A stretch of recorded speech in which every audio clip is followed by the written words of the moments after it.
Hello everybody, I'm Bryan Hogue. Welcome to Chiller Chat. Tonight my guest is Kerry Haggard, and we're going to be talking about Kerry's book, Traveler. So Kerry, thanks for being on the show tonight. My pleasure. Now, your book, Traveler, could you explain to our viewers what your book's about? Traveler is about the 1897 Aurora, Texas alien crash. April 17th, 1897, 6 o'clock in the morning, a single alien craft clipped the edge of a fast-moving windmill and slammed into the water tower of Aurora, Texas. It exploded and rained down debris all over the local judge's flower garden. It killed the alien inside, and the good-hearted folks of the time knew nothing better to do than to bury him in their local cemetery, where he remains to this day. Oh, the body is still allegedly buried in that cemetery. The body is still allegedly in the cemetery. In 1973, UPI released a story. The details had all been forgotten by then. But this reporter picked it up and released a story of a prehistoric astronaut buried in a small Texas cemetery that crashed there before the turn of the century. Well, of course, UFO hunters went out there with picks and shovels, and they were determined to dig him up. The city council had to post armed guards in the cemetery to keep them from doing that. So it was quite an event of the time, and since then the story has become a legend of one of the only documented cases of a buried extraterrestrial. Okay. Now, was there something other than the body and the casket? Were there pieces of metal or anything like that were buried with the casket, or? Yeah, it was reported that there were some fragments of the craft that were buried with the alien, and mysteriously they had been removed by a tube-like device going down and retrieving them out of the ground. Also in 1973, when the story broke and all the hoopla was going on, someone stole the original pre-century marker. The original marker that they put on his grave in 1897 was stolen and has never been recovered to this day.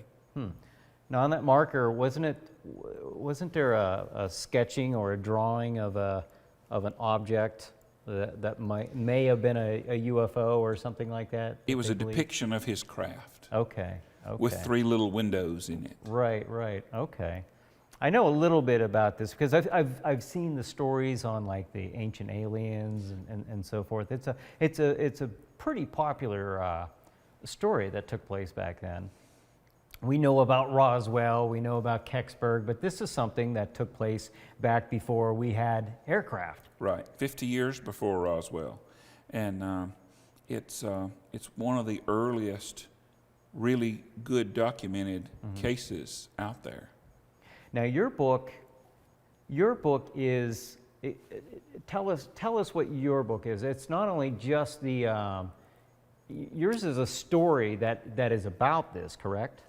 My novel pays homage to the crash and the event. It is a fictional novel, but it has a lot of historical fact woven in with that. I tried to put into words how the good people of Aurora, Texas, would deal with such an event, what they would do. What they would do with the craft, what they would do with his body. Back then, it was even reported that they put him in a homemade coffin and put him on the boardwalk and took photographs like they would the outlaws of the time, popular people, because droves of people would come into town and see these dead outlaws on the boardwalk before they buried them.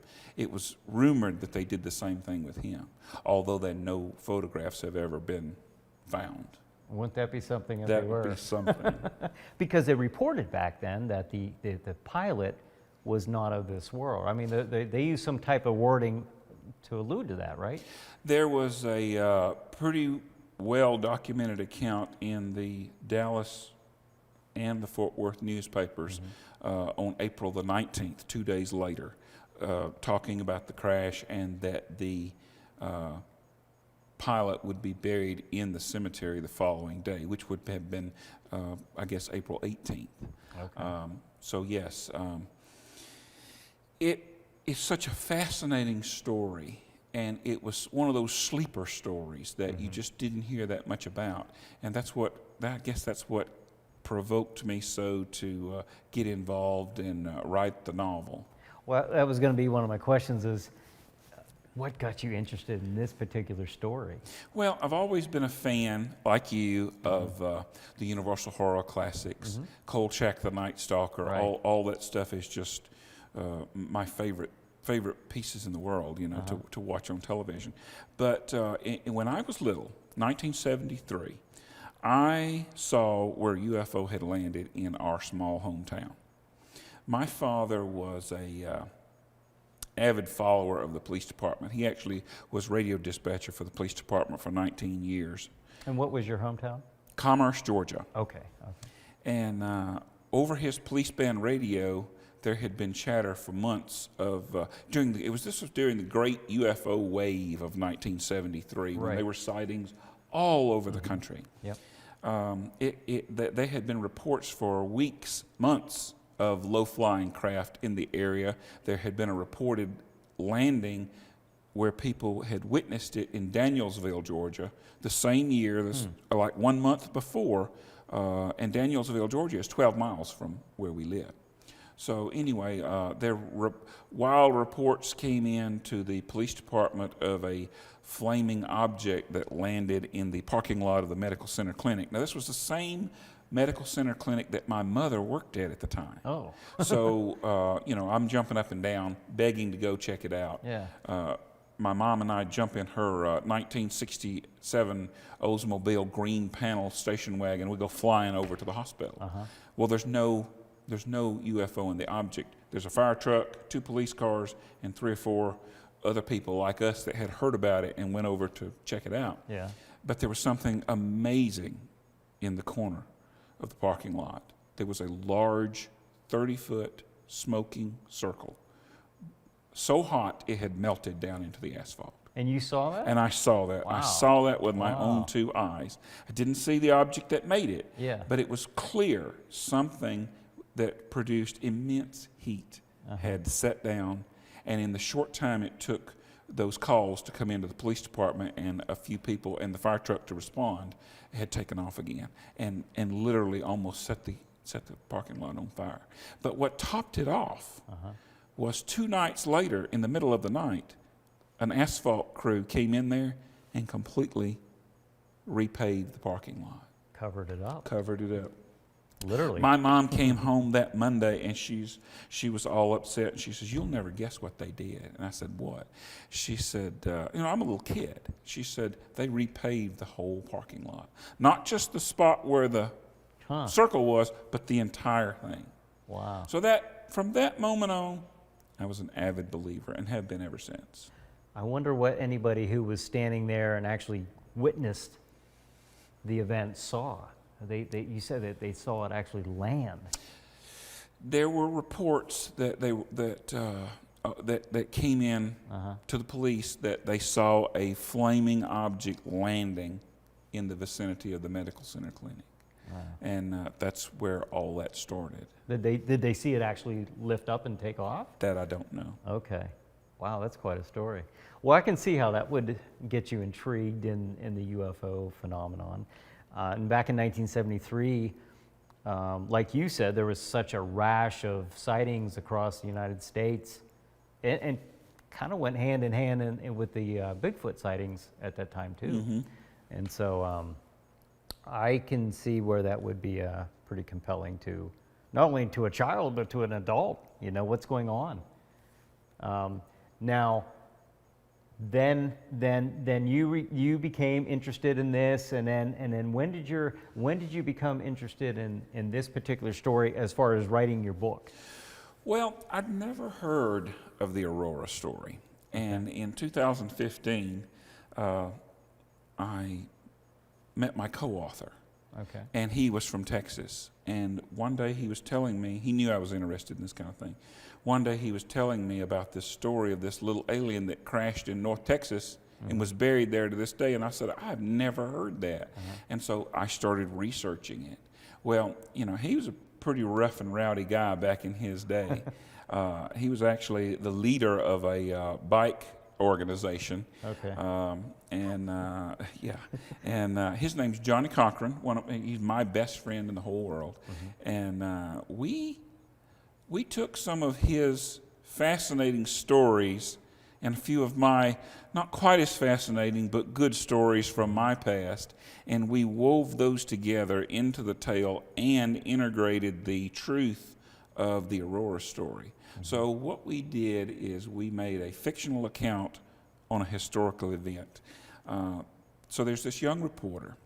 Her name's Bonnie Reynolds. Bonnie Reynolds, by the way, was the first victim in Kolchak, the Night Stalker, by the vampire. Okay. That's where I got the name. Okay. But anyway, so this 24-year-old Gainesville, Georgia reporter, she's doing this column.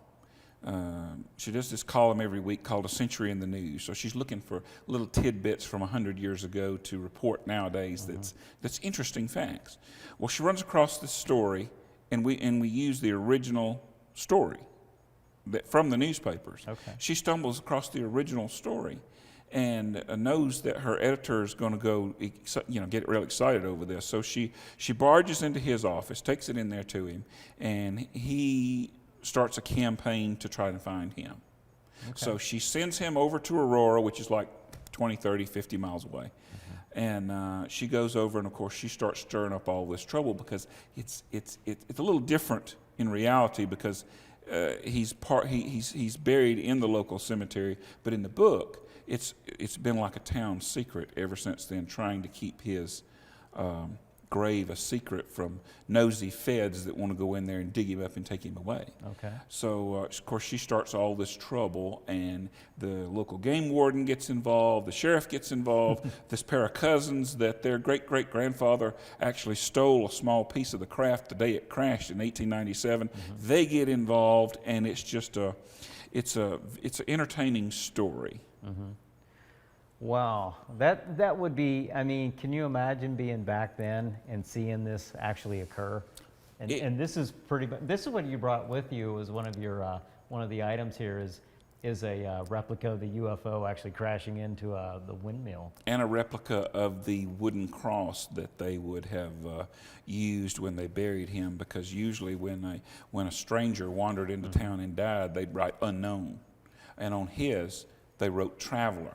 Oh. Which is where the title of the book comes in. All right. Well, that makes perfect sense. All right. That's where you get the title. And then Shorty here in the corner, he is our full-size replica of the alien as he would have been burned, put in a homemade coffin, and put on display on the boardwalk. And when we do book signings across the country, he goes everywhere with us. Yeah. Yeah. I like his hat. More people want their picture took with Shorty than anybody else at these conventions we've been traveling to. Now, did you say that they actually, I don't know if this was a fictitious part of the book or if this was a claim by the locals back then. Did you say that they put the body out on display? And it was photographed, or what you said, but it's rumored. Rumored. Okay. Jim Mars was a very prominent UFO historian. He died just about a little over a year ago. Well, I was lucky enough to talk to him a couple of times before he passed away. And he was excited because he said anybody that's bringing anything positive to the Aurora incident, he was glad because it was such a sleeper subject. Yeah. Roswell gets so much attention, Aurora gets practically none. Yeah. So he was thrilled that I was writing a book on Aurora, and he said that we had some discussions about if it was true, and he's the one that brought it up. He said that it was rumored that they put him on the boardwalk and displayed him as they would an outlaw at the time, and someone had contacted him, some old lady, some grandma somewhere.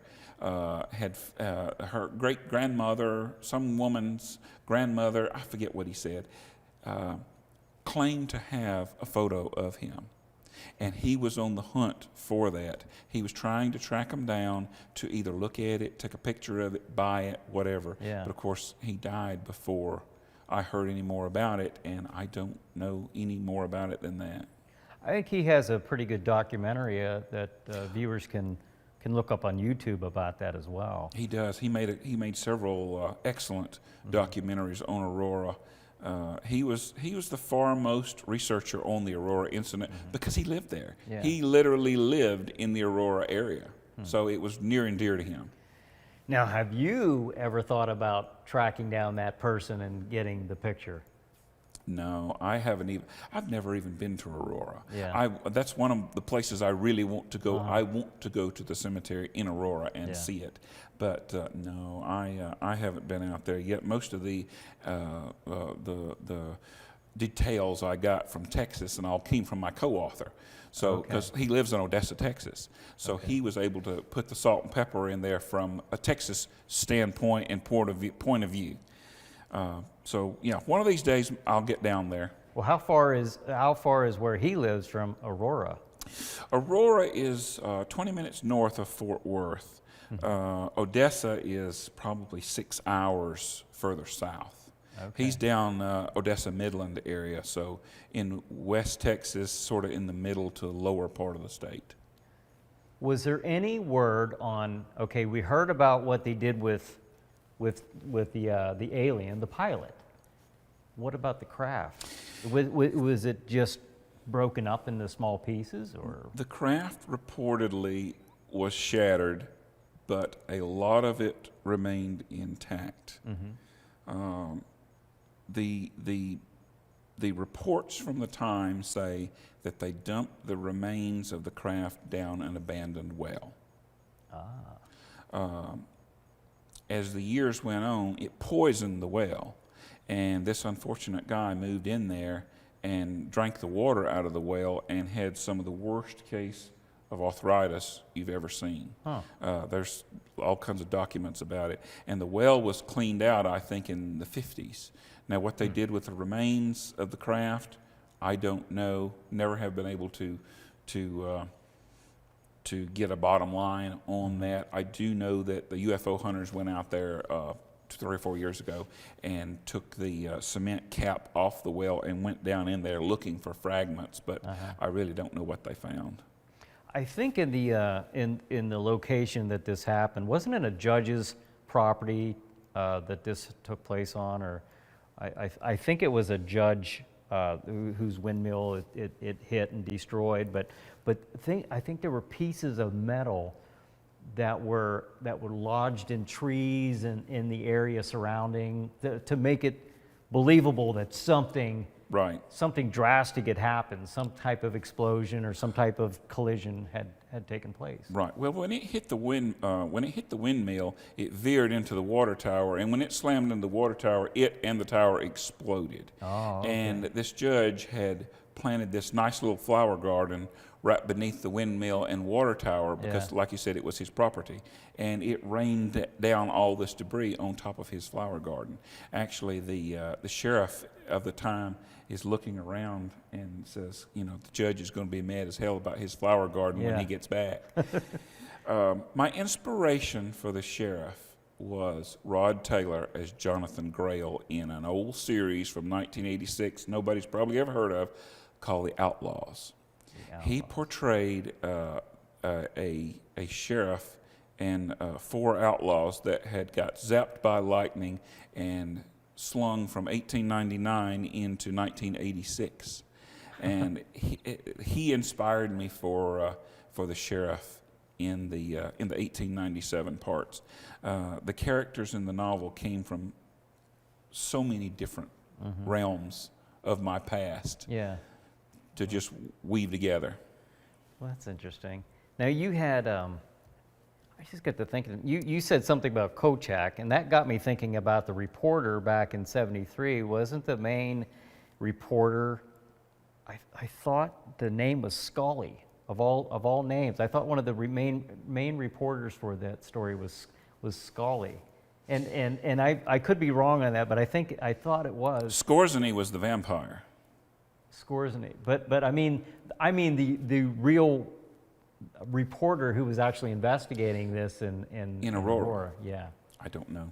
But I don't know who it was. But that got me thinking when you say Kolchak, because Chris Carter was inspired by that show to do the X-Files. Oh yeah. So, yeah. That's interesting.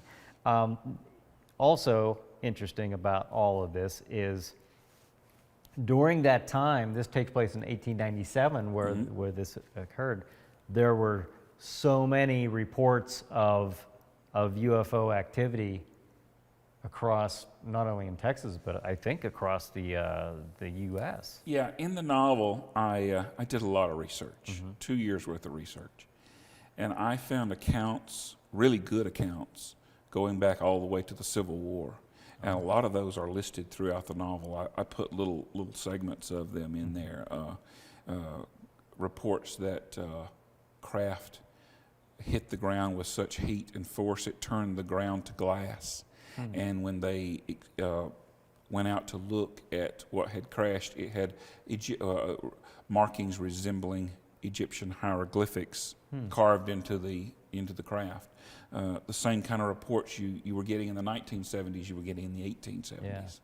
That reminds me of the Kecksburg UFO crash. They said that they look like hieroglyphics as well. The object had writing or scribing on the outside. I don't know. What do you think? Do you think that this actually happened? The Aurora incident? Yes. I believe it did. Jim Mars really and truly believed it did. Yeah.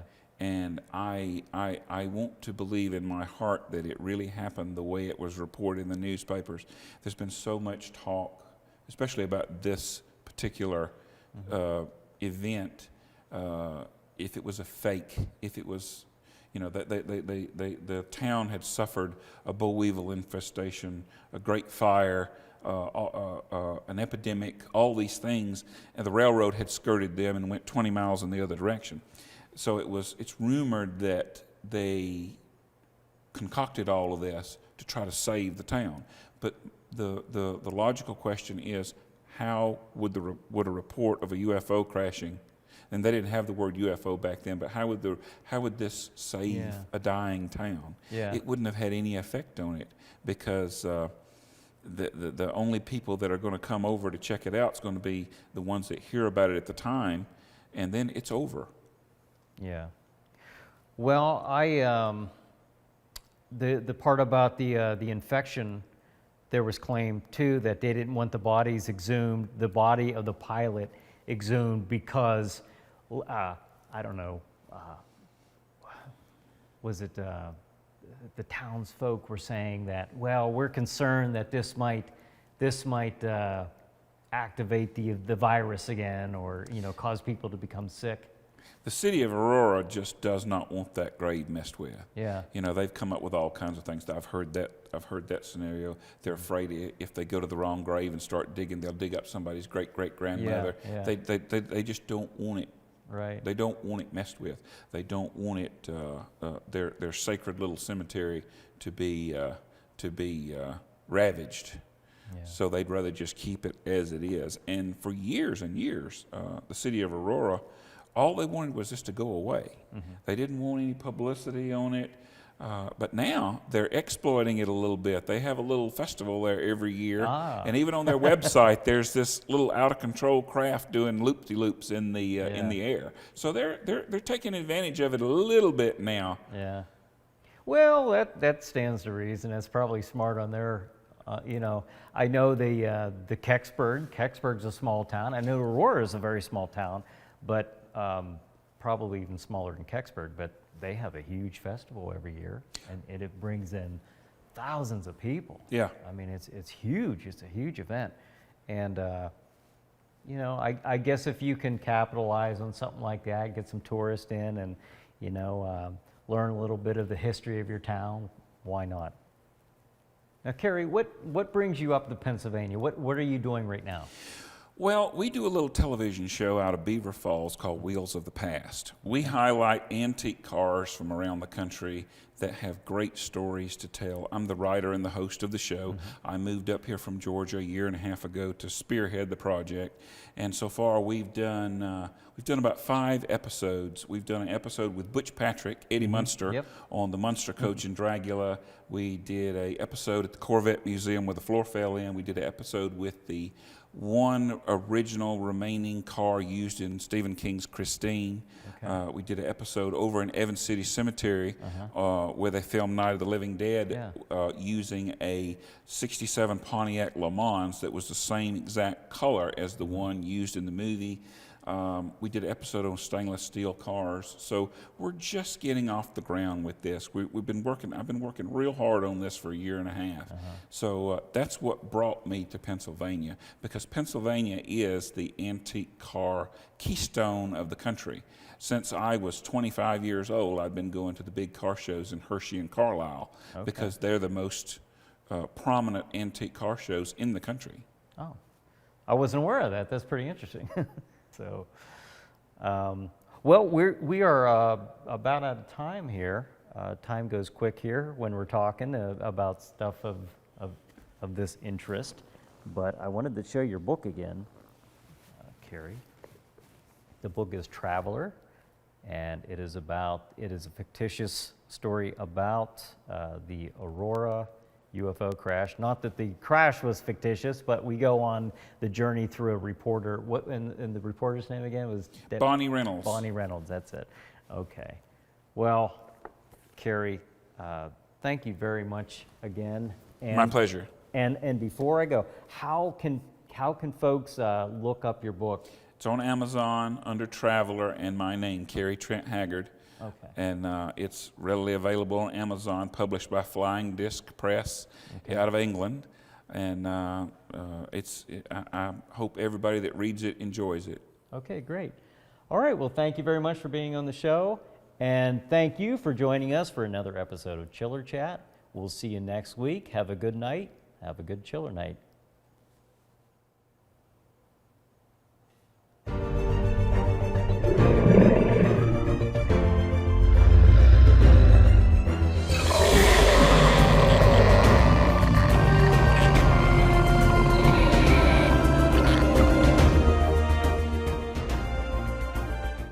How many times do I have to tell you, just because something isn't good doesn't mean it's bad?